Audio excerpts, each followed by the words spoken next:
एक साधु देश भ्रमण के लिए पैदल निकला हुआ था। एक बार रात हो जाने पर वो किसी गांव में आनंद नाम के व्यक्ति के दरवाजे पर रुका। आनंद ने साधु की खूब सेवा की। दूसरे दिन आनंद ने बहुत सारे उपहार देकर साधु को विदा किया।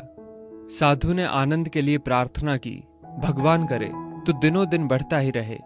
साधु की बात सुनकर आनंद हंस पड़ा और बोला, अरे महात्मा जी, जो है ये भी नहीं रहने वाला।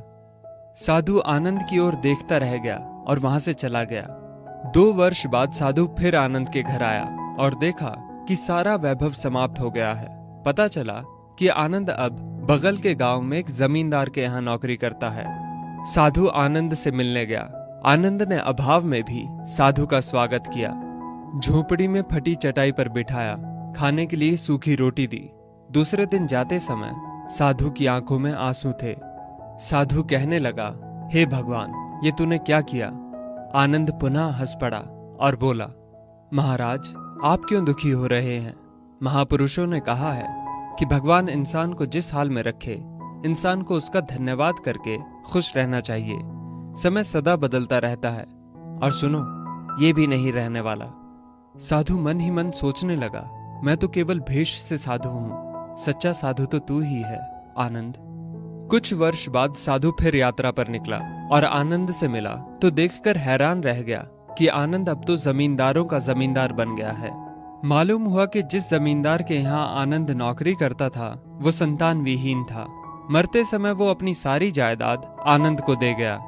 साधु ने आनंद से कहा, अच्छा हुआ वो जमाना गुजर गया, भगवान करे अब तू ऐसा ही बना रहे। ये सुनकर आनंद फिर हंस पड़ा और कहने लगा, महाराज, अभी भी आपकी नादानी बनी हुई है। साधु ने पूछा, क्या ये भी नहीं रहने वाला?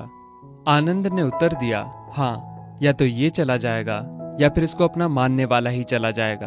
कुछ भी रहने वाला नहीं है, और अगर शाश्वत कुछ है तो वो है परमात्मा, और उस परमात्मा की अंश आत्मा। आनंद की बात को साधु ने गौर से सुना और चला गया। साधु कई साल बाद फिर लौटता है तो देखता है कि आनंद का महल तो है, किंतु कबूतर उसमें गुटरगू कर रहे हैं और आनंद का देहांत हो गया है। बेटियां अपने अपने घर चली गईं, बूढ़ी पत्नी कोने में पड़ी है। साधु कहता है, अरे इंसान, तू किस बात का अभिमान करता है? क्यों इतराता है? यहाँ कुछ भी टिकने वाला नहीं है। दुख या सुख कुछ भी सदा नहीं रहता। तू सोचता है पड़ोसी मुसीबत में है और मैं मौज में हूं, लेकिन सुन, ना मौज रहेगी और ना ही मुसीबत। सच्चे इंसान वे हैं जो हर हाल में खुश रहते हैं।